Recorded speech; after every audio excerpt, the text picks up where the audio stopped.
हम्म। तो क्या क्या बताया मैंने, ये आपका कॉलम है और ये रो है और एक इंडिविजुअल, अभी इसे सेल कहेंगे, ये सेल का नेम क्या होगा, D4। और अगर ये सेल का नेम क्या होगा, C3, P1, ऐसा डिफरेंट डिफरेंट, जैसे H9 ये सेल का नेम होगा। तो ये आपको ये सब चीजें बेसिक पता रहनी चाहिए, ठीक है। और आप लोग अनम्यूट कर लो, चलेगा, कोई नहीं है, आप लोग आंसर देना, आप लोग कोई आंसर देना है तो, ठीक है। तो अभी एक एक क्वेश्चन है, ये आपका 7 मार्क्स का क्वेश्चन 100% आता है, मतलब अगर आपको ये क्वेश्चन, ऐसे क्वेश्चंस पता है तो आपको ऑलरेडी एग्जाम में आप प्रैक्टिकल जो आपका 15 प्रैक्टिकल जो 25 मार्क्स का होगा वहां पे भी आपको ये क्वेश्चन आएगा, और आपके 75 मार्क्स के एक्सटर्नल में भी ये क्वेश्चन आएगा, ठीक है। तो पहला क्वेश्चन ऐसा था कि एम्प्लॉय आईडी दी गई है कुछ एम्प्लॉयज की, उनका नेम दिया गया है और उनकी बेसिक सैलरी दी गई है। तो भी आपको उनका DA, HRA, PF, ग्रॉस और नेटिव पांचों चीजें कैलकुलेट करनी है। तो DA क्या कंडीशन दिया गया है, 20%, HRA का कंडीशन दिया गया है 10% और PF का कंडीशन दिया गया है 10%। आपको अभी ग्रॉस और नेट दोनों उसके अलावा कैलकुलेट भी करना है। तो अभी आप लोग में से कोई मुझे आंसर दो, अभी क्या करेंगे हम लोग, आप ही बताओ।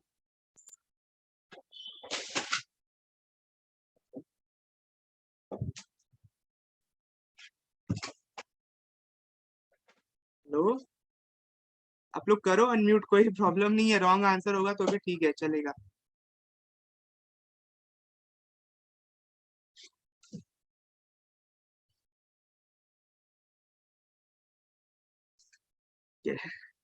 डिसाइड करके आओ क्या आंसर, ठीक है।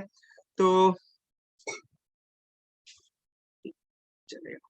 तो अभी देखो क्वेश्चन क्या था, DA कैलकुलेट करना है आपको 20%। तो इसका फॉर्मूला क्या हुआ था, मैंने ऑलरेडी उस दिन बताया था। आप हमेशा कोई भी फॉर्मूला एंटर करोगे तो हमेशा इज इक्वल टू से स्टार्ट करोगे, is equal to basic salary का 20%, तो इनटू मल्टीप्लाई का सिंबल होता है स्टार और 20%, 20%। तो अब जैसे ही एंटर करोगे, देखो ऑलरेडी 20% इसका DA कैलकुलेट हो गया। तो अभी ये तो एक यूजर एक एम्प्लॉय का पता चला, वैसे अगर मुझे सब एम्प्लॉयज का चाहिए तो मैं क्या करूंगा, जस्ट इसे ड्रैग कर दूंगा लास्ट तक, तो ऑटोमेटिकली ये सब सब की सब कैलकुलेट हो चुके, ठीक है। तो सेम टू सेम HRA का है, HRA क्या है, 10%। अभी HRA is equal to basic salary, ये सब किसका 10% 20% है, ये सब बेसिक का है, तो इनटू स्टार और 10%। तो अब जैसे एंटर करोगे तो आप लोगों को ये मिल गया आंसर। अब इसे जैसे ड्रैग कर दोगे, आपको देखो सारे के सारे HRA भी कैलकुलेट हो गए, DA कैलकुलेट हो गया, HRA। तो आपको अगर प्रैक्टिकल एग्जाम, थियरी एग्जाम है, जो एक्सटर्नल एग्जाम है आपका, वहां पे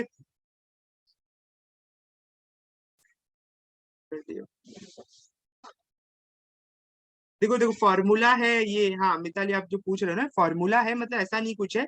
आपको क्वेश्चन ऐसा दिया रहेगा एग्जाम में कि ये DA 20% of salary, basic salary बोला होगा, आपको कैलकुलेट करना है, तो आपको 20% ऑफ बेसिक सैलरी कैलकुलेट करना है, ओके।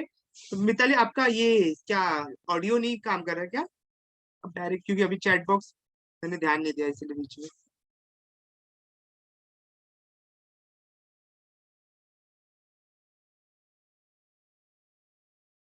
ओके, तो ठीक है, तो ये हमारा DA और HRA हमने कैलकुलेट कर दिया। अभी PF भी ऐसा ही कैलकुलेट करना है। प्रोविडेंट फंड का क्या बोला गया है, 10% ऑफ बेसिक सैलरी। तो क्या करेंगे यहाँ पे, इज इक्वल टू 30,000 जो आपका बेसिक है, इंटू 10%, तो 10 लिखोगे और आप परसेंट का सिंबल टाइप करोगे। अब जैसे एंटर करोगे, देखो यहाँ पे वापस ये कैलकुलेट होके आ गया, 10%, 10% PF कैलकुलेट होके आ गया, ठीक है। एनी डाउट यहाँ तक, किसी को डाउट है? नहीं सर। No sir. ओके, तो ठीक है। तो यहाँ पे ये बेसिक, ये देखिए अभी आपका जो 8 मार्क्स का क्वेश्चन होगा, यही सेम टू सेम क्वेश्चंस कुछ होंगे आसपास, बस जस्ट DA के जगह कमीशन दे दे, कुछ सेल्स दे दे, कुछ अलग चीजें दे दे, बट लेकिन करना आपको यही सारी चीजें। तो अभी आप एक्सटर्नल एग्जाम में कैसा लिखोगे, एक्सटर्नल एग्जाम में आप लिखोगे to calculate DA, type below formula in cell D2। क्या टाइप करोगे formula, is equal to C2, this multiply का सिंबल 20%, और एंड ड्रैग इट टिल कहाँ तक ड्रैग करना है, D6 तक, यहाँ तक ड्रैग करना है आपको ये, तो ड्रैग इट टिल D6। तो आपने ये ड्रैग कर लिया तो आपका आंसर, तो जस्ट इतना ही लिखना है, 4 मार्क्स आपको इजीली मिल जाते हैं। तो आपको ध्यान देना है, बस सिंपल सी चीजें। अभी ग्रॉस सैलरी क्या होगा आप बताओ मुझे, हम ऑलरेडी हम लोगों ने किया था क्वेश्चन, तो आप लोग ही बताओ ग्रॉस सैलरी में क्या फॉर्मूला लिखूंगा मैं, कोई एक जन बता।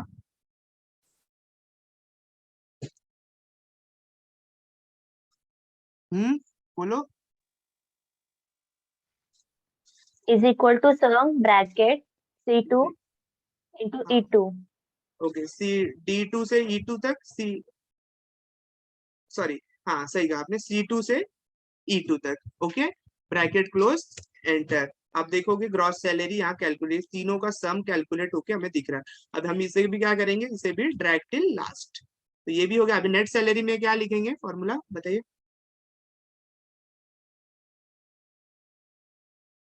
बोलो बोलो। Is equal to G2 minus hmm F2. G2 minus F2 और एंटर किया। तो अभी मेरा जो ग्रॉस सैलरी थी 39,000, उसमें से पीएफ क्या होता है, डिडक्ट होता है हमारी सैलरी में से, तो डिडक्ट होने के बाद हमारी in hand salary, net salary क्या हो गई ये। अभी ये एक क्वेश्चन है, ये इतना ही करने के लिए आपका 8 मार्क्स आपको यहाँ पे भी मिलेंगे, एक्सटर्नल में भी और इंटरनल में भी 8 मार्क्स का ये क्वेश्चन रहेगा। तो आपका तो कोई डाउट है अब, और जो लोगों को नहीं आइडिया है, कुछ डाउट है किसी को और इसमें, ये क्वेश्चन में? No, sir. नो No, ना, sir. ठीक है। तो सिंपल क्वेश्चन था, तो ये कोई चैट बॉक्स में नहीं है ना कुछ रिप्लाई, ठीक है। तो ये एक क्वेश्चन था, ये क्वेश्चन ऑलरेडी हम लोगों ने बोर्ड पे भी सॉल्व किया था, तो यहाँ पे भी आपको प्रैक्टिकली हम लोगों ने एक क्वेश्चन कर लिया। तो अभी एक, चलो अभी नेक्स्ट क्वेश्चन करते हैं एक, ठीक है। इस क्वेश्चन में ना एक कंडीशन है, ये कंडीशन मैं आपको एक बार और बाद में बताऊंगा, अभी के लिए कंडीशन रहने दो, क्वेश्चन हो जाएगा, ठीक है। हम लोगों ने एक सिंपल इंटरेस्ट का क्वेश्चन भी किया था क्लास में, ये भी क्वेश्चन इंपॉर्टेंट है, ये भी आ सकता है एग्जाम में। तो अब सिंपल इंटरेस्ट के क्वेश्चन में क्या करना था, हम लोगों ने क्या किया था, अभी ये एक क्वेश्चन है, यहाँ पे 4-5 लोग हैं, इन्होंने अपना प्रिंसिपल अमाउंट ये यहाँ पे रिजर्व बैंक में सेव किया इतने परसेंट इंटरेस्ट पे। तो अभी उनको आपको कैलकुलेट करना है, फर्स्ट ईयर में कितना सिंपल इंटरेस्ट मिलेगा, सेकेंड ईयर में कितना सिंपल इंटरेस्ट मिलेगा। तो क्या सिंपल इंटरेस्ट का फॉर्मूला बताओ कोई, simple interest. Sir, SI is equals to P into N into R divided by 100. PNR divide by 100, right, okay, SI का फॉर्मूला है। तो यहाँ पे पी क्या है हमारा, अगर मुझे फर्स्ट क्वेश्चन, ये फर्स्ट रो सॉल्व करना है, तो यहाँ पे पी क्या है हमारा,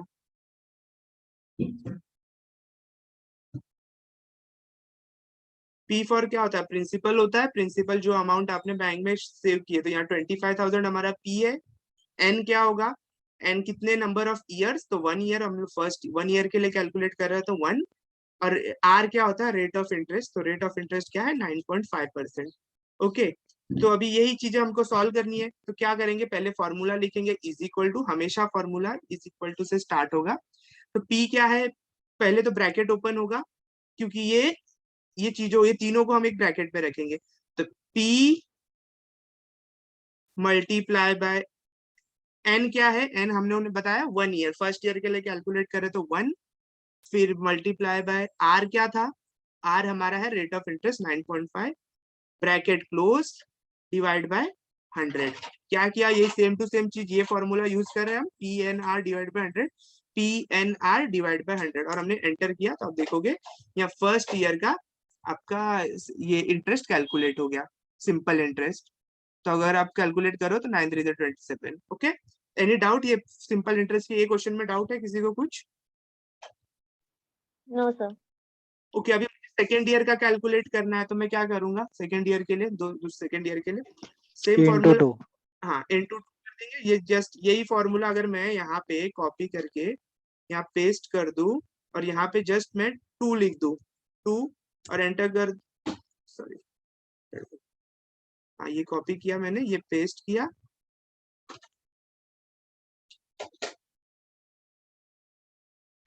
ठीक है चलो जाने, मैं टाइप ही कर देता हूँ फॉर्मूला। तो इज इक्वल टू पी, पहले ब्रैकेट ओपन होगा, ब्रैकेट ओपन किया मैंने, पी मल्टीप्लाई बाय एन क्या है 2 है, मल्टीप्लाई बाय आर क्या था हमारा रेट ऑफ इंटरेस्ट, ये bracket close divide by 100, enter किया। तो देखो ये हमारा सेकेंड ईयर का इंटरेस्ट कैलकुलेट हो गया, आपने इसको ट्रैक कर दिया तो आपका आंसर सॉल्व हो गया। इस सिंपल इंटरेस्ट ये क्वेश्चन 100% एक क्वेश्चन आएगा इसके अंदर, जैसे कि आपको ऑप्शन में ये आइदर सैलरी कैलकुलेशन या सिंपल इंटरेस्ट कोई एक बेसिक क्वेश्चन दे देंगे तो वो आपको आना चाहिए। तो किसी को डाउट है सिंपल इंटरेस्ट के क्वेश्चन में? नो। ओके, तो ठीक है। तो फिर एक दो क्वेश्चन और, ज्यादा नहीं, हम लोग आज के लिए प्रैक्टिकली ज्यादा नहीं करेंगे, और जो मतलब बेसिक क्वेश्चन हमने ऑलरेडी बोर्ड पे सॉल्व किए थे, कुछ उसी रिलेटेड क्वेश्चन होंगे अभी। ठीक है, next compound interest. Compound interest में क्या होता है, आप कोई मुझे बताएगा क्या सिंपल इंटरेस्ट और कंपाउंड इंटरेस्ट में क्या फर्क है? एनीवन? कोई तो बोलो कुछ।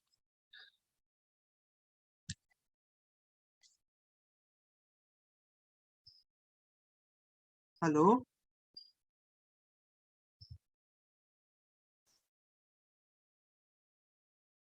ठीक है, तो कंपाउंड इंटरेस्ट और सिंपल इंटरेस्ट में तो यही एक फर्क है। जो कंपाउंड सिंपल इंटरेस्ट में डायरेक्टली जो आपका आपने कुछ परचेस किया 10,000 का, अगर उस पर 10% इंटरेस्ट है तो हर मंथ आपका 1,000 इंटरेस्ट होता जाएगा। लेकिन कंपाउंड इंटरेस्ट में क्या फर्क है, जैसे आपने 1 लाख का कुछ प्रोडक्ट खरीदा, प्रोडक्ट है आपका, उस पर अगर 10% कंपाउंड इंटरेस्ट है तो आपका करंट वैल्यू आपने पे कर दिया जब लो 10,000, तो आपका रिसेंट वैल्यू हो जाएगा 90,000 का। तो अब जो अगला 10% होगा वो 90,000 पे होगा। उसी तरीके से फिर 81,000 अमाउंट बचा तो उसके ऊपर 8,100। तो ये यहाँ इस केस में आपका सिंपल जो इंटरेस्ट है वो धीरे धीरे कम होते जाता है, और ये कंपाउंड इंटरेस्ट का यही बेसिक मोटिव है। तो अभी आपको किसी को पता है बेसिक इसका फॉर्मूला क्या है, कंपाउंड इंटरेस्ट का फॉर्मूला? ऑलरेडी मैंने लिखा है नीचे, यानी हम मतलब किसी को आइडिया है ना ये सब चीजों का? हेलो? Yes sir. नहीं बोलो कुछ, ऐसा नहीं लग मैं अकेले बोलते रहूं बस और आप लोग गायब हो गए यार। ठीक है, तो अभी देखो क्या होता है कंपाउंड इंटरेस्ट में, हम दो चीज, ये सेम ये क्वेश्चन मैंने कहाँ से लिया है मालूम? ये क्वेश्चन ऑलरेडी मैंने आपके एक कोई तो एक क्वेश्चन पेपर था वहां से उठाया, तो जो पास्ट ईयर के क्वेश्चन पेपर थे उसमें का एक क्वेश्चन है ये। तो अभी ये जैसे कि एक एक ये एक्सेल शीट में देखो आप 5 लोग हैं, यहाँ पे उन्होंने इतना प्रिंसिपल अमाउंट सबमिट किया और ये उनके अलग अलग रेट ऑफ इंटरेस्ट है, एक फैमिली के 5 मेंबर से समझ लो। तो अभी कितना, पहले तो हम कैलकुलेट करेंगे अमाउंट, फिर कंपाउंड इंटरेस्ट क्या होता है, अमाउंट माइनस प्रिंसिपल जो है वो आपका इंटरेस्ट है। तो अभी करंटली देखो अभी फॉर्मूला अमाउंट, ये जो कंपाउंड इंटरेस्ट का फॉर्मूला जो अमाउंट का फॉर्मूला है वो ये है, is equal to principal multiply by 1 plus rate bracket open, और ये एक्सपोनेंशियल जो आप कैरी ऑन पावर ऑफ देते हो वो पावर का तो अपने एक्सेल लैंग्वेज में हम ऐसा लिखते हैं पावर और टाइम। तो जस्ट क्या करना है आपको, इज इक्वल टू जो ये फॉर्मूला अगर आपको नहीं आता तो आपका एग्जाम में प्रॉब्लम हो जाएगा, क्योंकि यही फॉर्मूला मेन है। Is equal to principal, principal क्या है आपका ये, okay, multiply by bracket open 1 plus, plus का सिंबल प्लस, रेट क्या दिया था आपका 8%, ब्रैकेट क्लोज। अगर आप देखोगे ना 6 के बटन पे आपको एक एक्सपोनेंशियल का सिंबल दिखेगा, तो ये एक्सपोनेंशियल का सिंबल Shift+6 प्रेस करोगे तो इसको पावर भी बोलते हैं, एक्सपोनेंशियल भी बोलते हैं। और लास्ट में क्या है, टाइम, टाइम क्या था, टाइम जो हमें यहाँ पे दिया गया है, ओके। मैं इसे सेलेक्ट कर लूंगा टाइम और जस्ट करूंगा एंटर। तो आप एंटर करोगे तो आपको देखो यहाँ कैलकुलेट होके आ गया कि टोटल अमाउंट लाइक आप 2 साल बाद 8% इंटरेस्ट पे 35,000 पे आप टोटल पे कर रहे हो 40,000 रुपीज। तो ये जो ऊपर के 5,800 कुछ दिख रहा है वो आपके इंटरेस्ट है, कंपाउंड इंटरेस्ट है। तब ये कंपाउंड इंटरेस्ट कहाँ से कैलकुलेट करोगे, कंपाउंड इंटरेस्ट का फॉर्मूला मैंने नीचे लिखा है अमाउंट माइनस प्रिंसिपल, तो ये अमाउंट माइनस प्रिंसिपल, तो मैं यहाँ लिख दू is equal to this minus this, हो गया। तो यहाँ पे आपका कंपाउंड इंटरेस्ट कैलकुलेट हो गया। एनी डाउट यहाँ तक, किसी को इसमें कुछ डाउट है कंपाउंड इंटरेस्ट के क्वेश्चन में? ये नो सर। पास्ट ईयर का क्वेश्चन पेपर है, इसीलिए थोड़ा मतलब ये पक्का आने के चांसेस, आइदर सिंपल इंटरेस्ट का क्वेश्चन आएगा या कंपाउंड इंटरेस्ट का, कोई एक क्वेश्चन एग्जाम में पक्का आएगा 100%। तो ये अगर दोनों, तो अभी मैं इसको अगर ड्रैग करूँ तो ओके है क्या? आप बताओ, अगर मैं इसको ड्रैग कर दूं तो आंसर आ जाएगा क्या? आप मुझे बताओ, आप लोग। हाँ आ जाएगा। नहीं आएगा। देखोगे तो आप ये सब सेम सेम चीजें ही आ गई, करेक्ट आंसर नहीं है ना। आंसर तो 35 पे इंटरेस्ट भी कैलकुलेट होके आना चाहिए, तो ये गलत है। क्यों गलत है? यहाँ पे हम लोग जो देखो, कभी भी देखो, अभी जो एक ना लॉक, एक्सेल में एक फीचर होता है, आपको ना कुछ सेल्स को लॉक करना पड़ता है जो ड्रैग करने के बाद चेंज ना हो। अभी हमारे इस करंट सिनारियो में आप अगर देखोगे तो प्रिंसिपल अमाउंट चेंज हो रहा है, रेट ऑफ इंटरेस्ट भी चेंज हो रहा है, लेकिन हमारा जो ये टर्म है वो चेंज नहीं हो रहा है, वो टू ही है। अगर आप ये रख के ड्रैग करोगे ना, अगर देखो आप एक जस्ट एग्जांपल दिखाता हूँ मैं आपको, ड्रैग करोगे तो आप यहाँ देखोगे D11 हो गया, रहना तो D9 चाहिए था ना यहाँ पे, तो लेकिन D11 हो गया। तो हम क्या करेंगे, इस D9 को लॉक कर देंगे। लॉक कैसे करेंगे? आप करोगे बस F4 क्लिक कर दोगे, तो F4 जैसे करोगे ना, तो ये $D9, $D9 का मतलब क्या है? ये इसने D9 को लॉक कर दिया। अभी आप कितना भी ड्रैग करो, $D9 जो है वो नहीं हिलेगा, और उसके अलावा जो सब चीजें P3 C3 ये सब चीज मूव होती रहेंगी। तो मैंने एंटर किया। अब अगर अभी देखोगे, अगर मैंने यही चीज को ड्रैग करूँ तो अभी प्रॉपर कैलकुलेट होके आ जाएगा। 33,000 पे इतना ये हुआ आपका अमाउंट। और ये एनी डाउट इसमें, लॉक के फीचर में किसी को डाउट है कुछ? क्यों लॉक किया नो कुछ? सर। नो ना? ठीक है, तो अच्छा है, नो डाउट नहीं सर। है। हाँ ओके। तो अभी क्या करेंगे, अभी ये सेम टू सेम यहाँ पे भी वही चीजें करनी है। ओके, तो अभी सेम टू सेम चीजें हम यहाँ पे भी करेंगे। अब इज इक्वल टू, इस यहाँ इस केस में हम ड्रैग कर सकते हैं राइट, यहाँ पे क्योंकि कुछ एक फिक्स अमाउंट नहीं है। यहाँ पे जो D3 भी है वो भी ड्रैग होगा, ये वो भी चेंज होगा, और B3 वो भी चेंज होगा। तो मैंने, समझ लो, इसको जस्ट क्लिक करके ड्रैग कर लिया, देखो ऑटोमेटिकली कैलकुलेट हो गया ना सबके सब, लाइक अब देखोगे अभी सारे सारे कैलकुलेट हो गए, अमाउंट भी कैलकुलेट हो गया, कंपाउंड इंटरेस्ट। बस इतना सा आपको मालूम है, ये दो फॉर्मूला जस्ट ये लिखने के लिए और ये लिखने के लिए आपको, ये एग्जाम में आपको मार्क्स मिलते हैं, 8 मार्क्स 10 मार्क्स, जो भी 8 मार्क्स के क्वेश्चन होंगे वो। तो आपको बेसिक ये चीज पता है, करना चाहिए, रहना चाहिए। ओके, तो ये चीज आपको आइडिया रहनी चाहिए, और इसके बारे में कि ये फॉर्मूला आप अपने इंपॉर्टेंट नोट्स में जो भी लिखोगे ये फॉर्मूला लिख लेना, और एग्जाम के दिन थोड़ा ध्यान देके इसको पढ़ लेना। ठीक है, एनी डाउट यहाँ तक किसी को? ये 3 क्वेश्चन हम लोगों ने किया, सैलरी, सिंपल इंटरेस्ट और कंपाउंड इंटरेस्ट। कोई क्वेश्चन है, किसी को डाउट है? No sir. तो एक और क्वेश्चन करेंगे, ज्यादा नहीं, आज लेंदी नहीं रखेंगे सेशन, क्योंकि लोग भी कम दिख रहे हैं, फिर प्रॉब्लम वापस वही रिपीट करना पड़ेगा। तो अभी अभी जैसे एक क्वेश्चन है डेप्रिसिएशन का। ये क्वेश्चन भी बहुत फेवरेट क्वेश्चन है इनका, ये भी मैंने 2019 के क्वेश्चन पेपर से लिया है क्वेश्चन। तो डेप्रिसिएशन आप लोग को पता है क्या? आप लोग भी अकाउंट्स के स्टूडेंट हो तो पता ही होगा। डेप्रिसिएशन क्या होता है? Any idea? कोई बताओ मुझे 1 लाइन में। लेस होता है। हाँ, सॉरी, हाँ क्या बोला आपने? कुछ बताया आंसर? डेप्रिसिएशन लेस होता है। हाँ देखो, डेप्रिसिएशन कभी भी आपको पता है एसेट पे लगता है। तो अभी समझ लो, एक हमारा क्वेश्चन है, मैंने ये बताया जैसे क्वेश्चन पेपर से लिया मैंने। तो एक एक समझ लो कि आपके पास एक एसेट है, जैसे आपके साथ समझ लो एक बिल्डिंग है, या फर्नीचर, सॉरी बिल्डिंग नहीं, फर्नीचर है समझ लीजिए। एक फर्नीचर है, उसका वैल्यू है 1 लाख रुपीज। आप उसे 5 ईयर यूज करने वाले हो। आप उसको मतलब 10%, हर साल 10% का डेप्रिसिएशन करने वाले हो, मतलब हर साल 10% उसका वैल्यू कम होते जाएगा। अभी आपने आज जैसे कोई बाइक खरीदी, तो अगर 1 साल बाद बेचोगे थोड़ी ना सेम वैल्यू मिलेगा, कुछ तो अमाउंट डेप्रिशिएट हुआ होगा, कम हो गया होगा वैल्यू, तो वो उसे डेप्रिसिएशन कहते हैं। अभी डेप्रिसिएशन होता है 2 टाइप का, एक तो होता है रिड्यूसिंग बैलेंस मेथड और एक होता है स्ट्रेट बैलेंस मेथड। अब स्ट्रेट बैलेंस मेथड क्या होता है?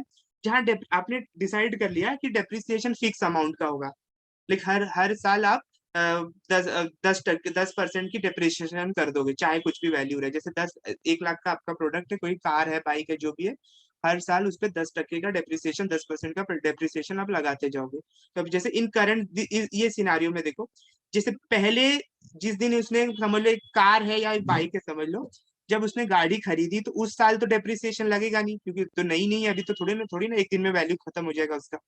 तो ये, लेकिन अगले साल से क्या कहा गया है, 10% से straight line method. Straight line method में तो हम लोगों ने क्या किया, जस्ट यही किया कि B2 इंटू B4, मतलब जो इसका वैल्यू है उसको 10% से डेप्रिशिएट कर दिया, और उसे 5 साल लाइक 5 ईयर के लिए डेप्रिशिएट करते चले गए।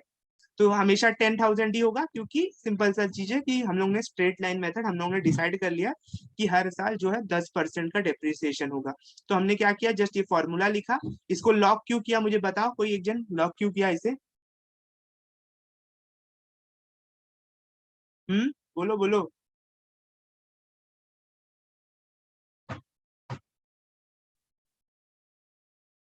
कोई तो बताओ कुछ, क्या क्यों लॉक किया इसे हम लोगों ने?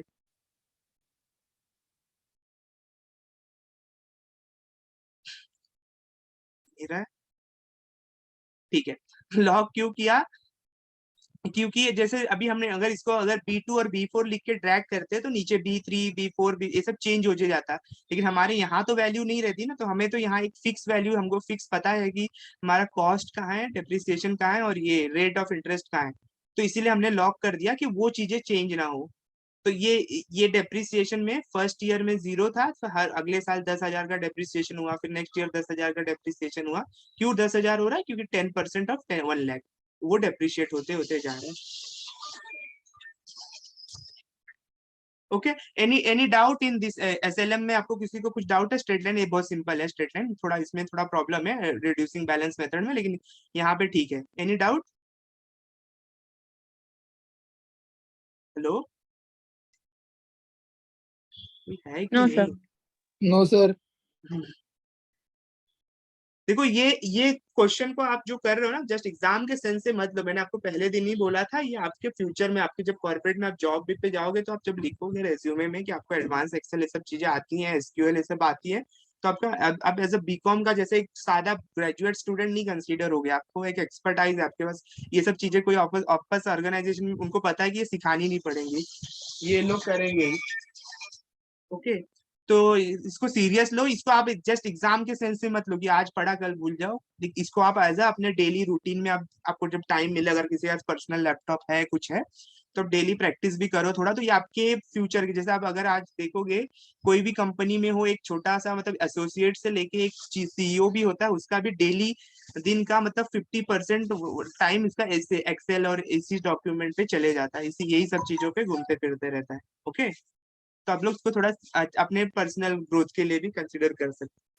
अभी देखो नेक्स्ट है reducing balance method. Reducing balance method क्या होता है? Same to same as a compound interest type, कि मतलब जो डेप्रिसिएशन 10%, जैसे पहले ईयर एसेट का वैल्यू था 10,000, उसके ऊपर 0 रुपीज डेप्रिसिएशन लगा, तो हमारा करंट वैल्यू क्या है, रिटर्न डाउन वैल्यू, वो 1 लाख रुपीज है। लेकिन अभी 1 लाख पे 10% डेप्रिसिएशन लगेगा, तो 1 लाख पे 10% डेप्रिसिएशन कितना हो गया, 10,000। अब 1 साल बाद मेरे एसेट का करंट वैल्यू क्या होगा बताओ? 90,000। 90,000। क्यों 90,000? 1 लाख का वैल्यू था, उसमें से 10,000 डेप्रिसिएट हो गया, तो अभी 90,000 वैल्यू बचा। तो उसी तरीके से आप देख रहे हो 90,000 से 9,000 10%, ये तो इसका फॉर्मूला क्या होगा? जस्ट फॉर्मूला कुछ नहीं है, G2 इंटू बी। G2 क्या है आपका? G2 आप सेल में जाके चेक करो, G2 तो ये आपका वैल्यू है इंटू 10%। जस्ट वही किया गया, 1 लाख का 10% तो 10,000, 90,000 का 10% 9,000, 81,000 का 10% 8,100, 7,29,000 का, तो वही। तो ये फॉर्मूला मैंने लिखा और इसे मैंने ड्रैग कर दिया। सेम टू सेम इस सिनारियो में भी यही करूंगा मैं। यहाँ पे तो एक फिक्स वैल्यू, यहाँ पे कोई फॉर्मूले की जरूरत नहीं है, लेकिन यहाँ पे अगर आप देखो तो यहाँ पे फिक्स वैल्यू है G2 माइनस F3 क्या है, 30, 10,000, 1 लाख माइनस 10,000, तो यहाँ हुआ 90,000। सेम 90,000 माइनस 9,000 81,000, तो मैंने वही फॉर्मूला लिखा है G2 माइनस F3, तो मैंने वही फॉर्मूला यहाँ लिखा है, हमारा यहाँ 90,000 कैलकुलेट हो गया, और इसको मैंने क्या किया, ड्रैग कर दिया टिल लास्ट। ओके, किसी को कुछ डाउट है डेप्रिसिएशन के क्वेश्चन में। ये क्वेश्चन 100% आएगा, तो इसमें अगर कुछ डाउट है तो आप लोग प्रैक्टिस भी करो घर पे, ठीक है। अदरवाइज अगर कुछ डाउट है तो आप पूछ भी सकते हो। ओके,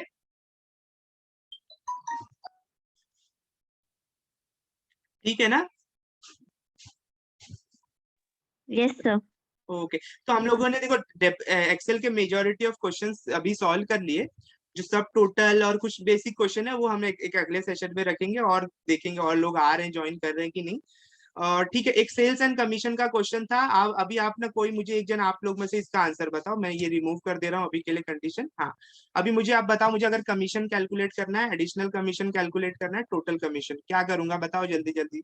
2 मिनट ही बचा है ये सेशन के लिए, फिर उसके बाद ये सेशन का एंड हो जाएगा। बताओ जल्दी। कमीशन बोला है 15% ऑफ सेल्स, तो मैं क्या यहाँ फॉर्मूला लिखूंगा?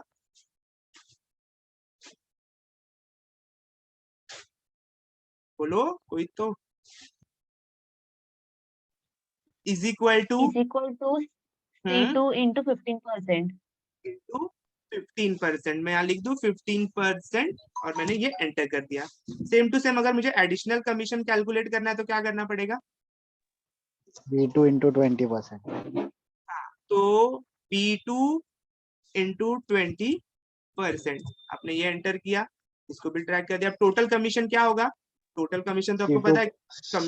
C2 plus D2. Okay, C2 plus D2। Okay, ये D2 मैंने एंटर किया। देखा, अब मतलब आप देख रहे हो कि मतलब मुंबई यूनिवर्सिटी कितना इजीली आपको मार्क्स डिस्ट्रीब्यूट करती है। अभी 8 मार्क्स का क्वेश्चन था ये। क्या करना था 8 मार्क्स के क्वेश्चन में? जस्ट आपको ये 2 चीजें लिखनी थी, जस्ट दैट्स ऑल। ठीक है, तो आपको ये चीजें क्लियर हो गई? कोई प्रॉब्लम है इस क्वेश्चन में? No sir. तो ये No, इतने नो सर। तो ये आपका 8 मार्क्स का जो क्वेश्चन है वो इसी 4-5 में से, जो हम लोगों ने 4-5 टॉपिक कर ली, इसमें से 100% 8 मार्क्स का एक क्वेश्चन आएगा आपको। तो ये बेसिक क्वेश्चन ही है, सब प्लस माइनस टाइप ही है, कुछ और चेंजेस करने। तो इसके अलावा जो एक सब टोटल है, पीओट है, ये सब हम लोग नेक्स्ट सेशन में देखेंगे। ओके, मैं ना आपको ये जो है ये एक गूगल ड्राइव पे ये रिकॉर्डिंग अपलोड कर दूंगा, तो आप लोग फ्यूचर में अगर आपको चाहिए रहेगा तो आप देख लेना, ठीक है। Okay sir. ओके देन, फिर Yes, sir. अभी के लिए कंक्लूड करते हैं कॉल। दैट्स ऑल, इतना ही था आज, बेसिक चीजें आगे देखेंगे, ठीक है। ओके, चलो फिर bye. Bye sir. Bye, sir. Bye.